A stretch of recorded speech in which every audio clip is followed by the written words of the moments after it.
pour ce premier tour quand même hier, qui nous a valu 52%, ce qui était quand même quelque chose. Première question, votre victoire pour la 9e circonscription et le contexte dans lequel elle s'inscrit, c'est-à-dire que vous avez gagné, mais en France, c'est surtout le RN qui est sorti victorieux du premier tour des législatives. Qu'est-ce que cela provoque chez vous ? Écoutez, déjà, moi, j'ai quelques enseignements à tirer de ce qui s'est passé ici dans la 9e circonscription des Français de l'étranger.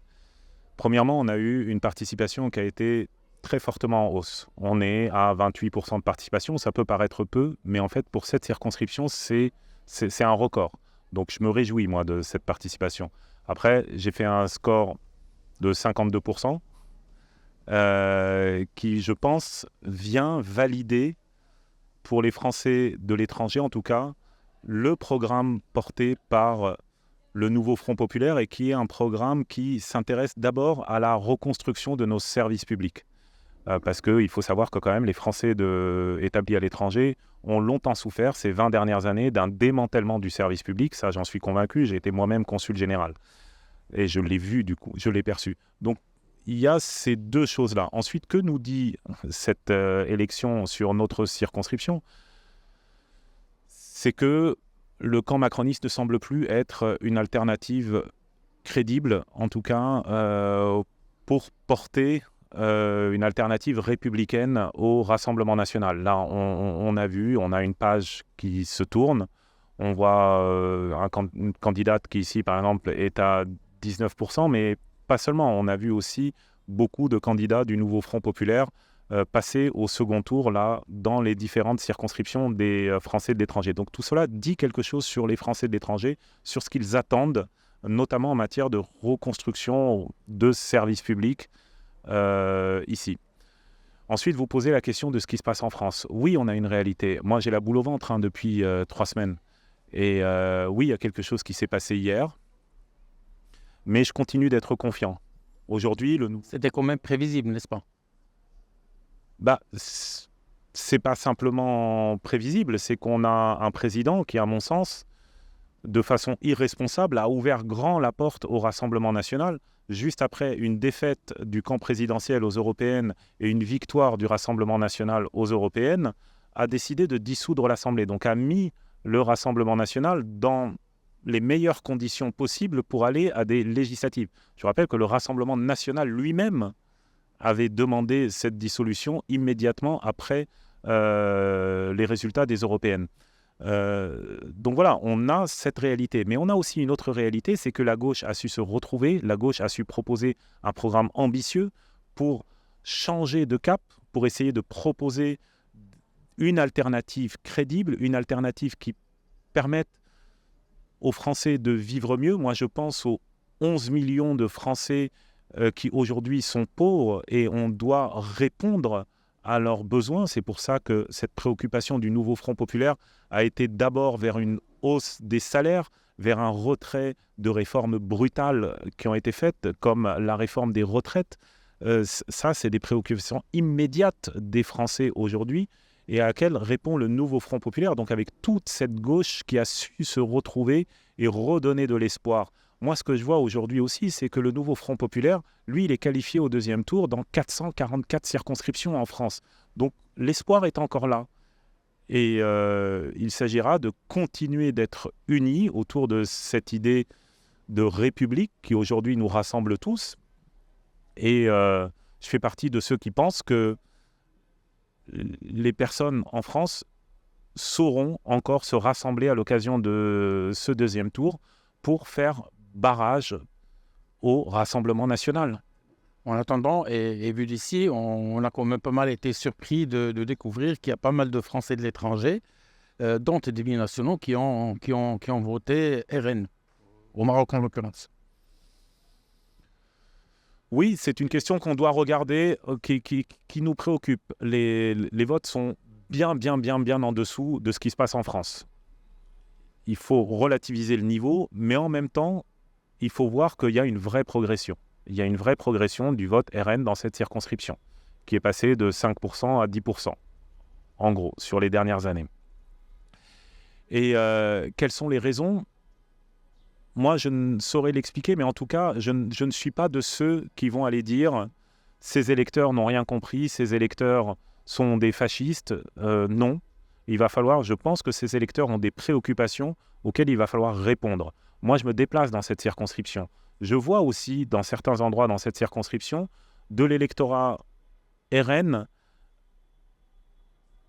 fort dans des endroits où nous avons des Français avec des toutes petites retraites qui vivent dans des conditions difficiles, qui se sentent isolés, qui se sentent abandonnés par l'État.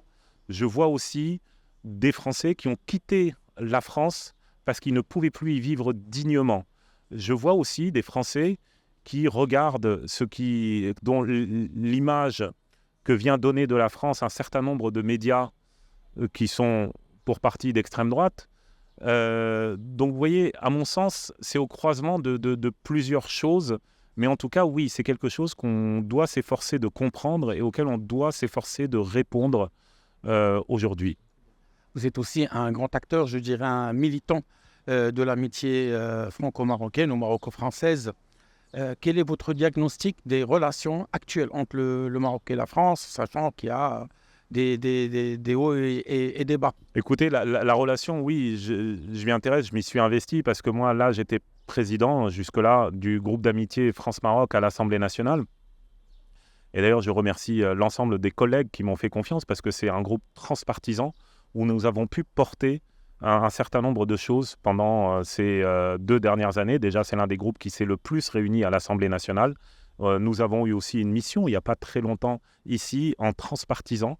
Et nous avons souhaité aller sur des sujets comme les énergies renouvelables, comme la sécurité sociale, que le Maroc ambitionne de mettre en place pour l'ensemble de la population ici.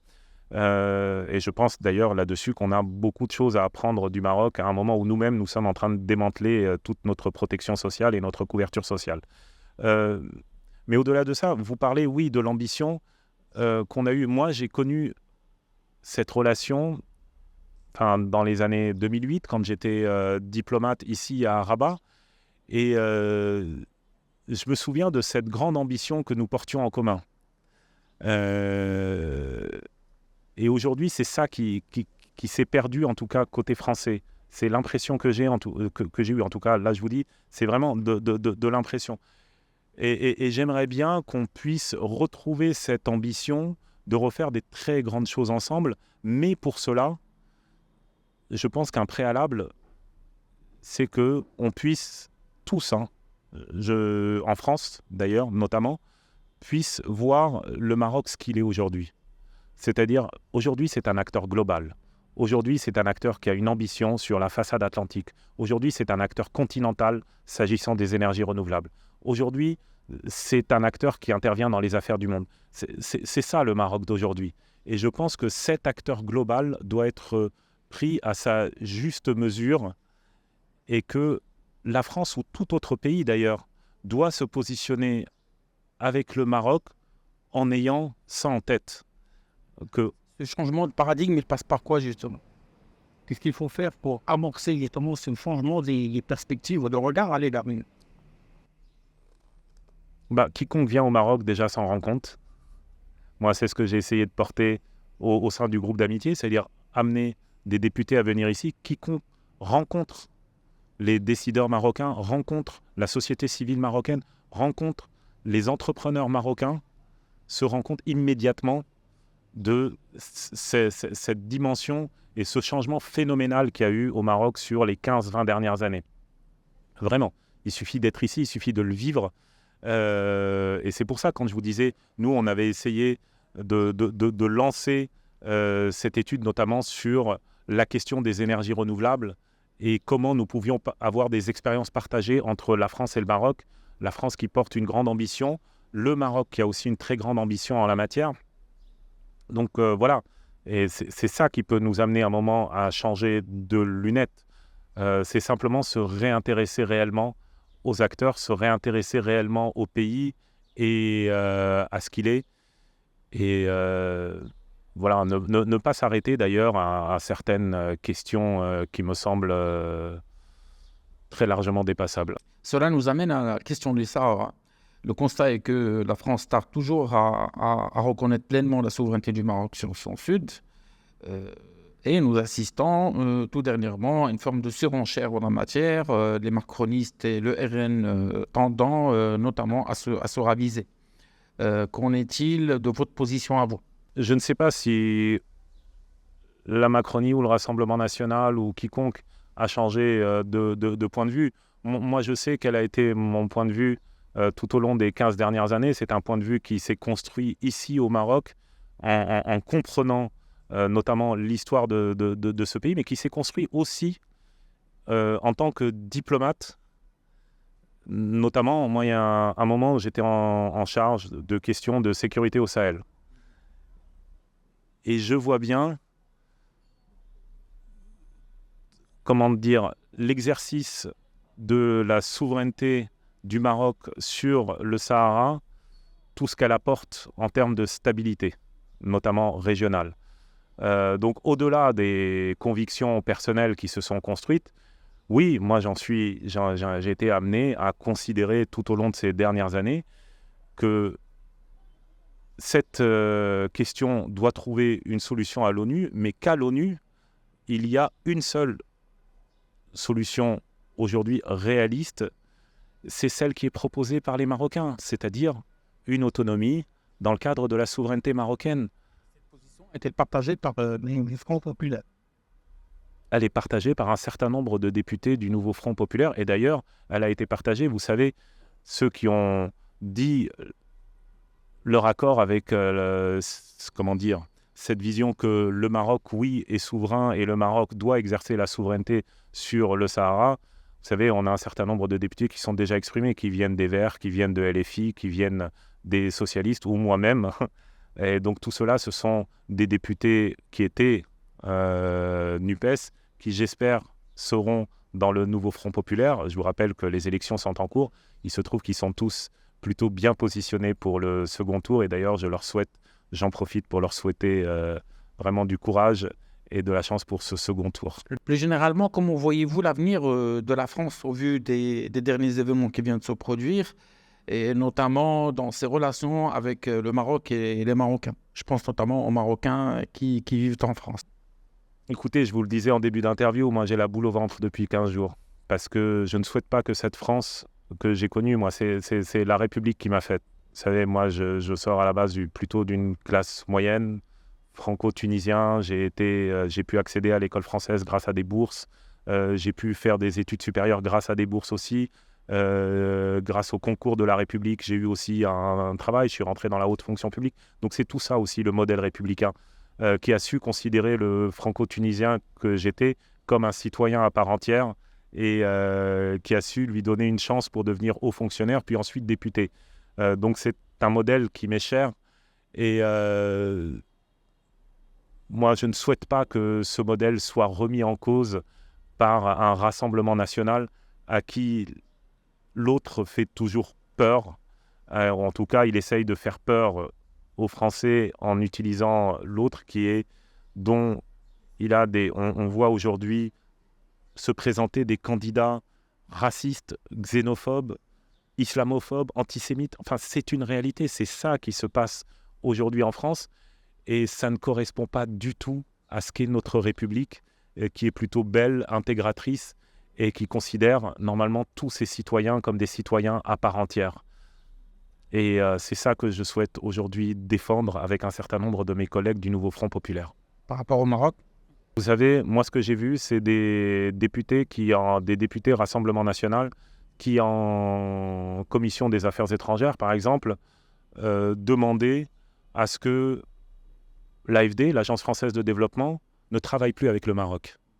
Moi j'ai vu des députés demander à ce que des pays comme le Maroc soient sanctionnés, que soient inscrits dans la loi les sanctions visa. Moi c'est ça que j'ai vu concrètement. Et je vois aujourd'hui des députés qui remettent en cause des binationaux, dont une grande partie sont des binationaux marocains. Donc, d'après vous, est-ce que la relation va en pâtir?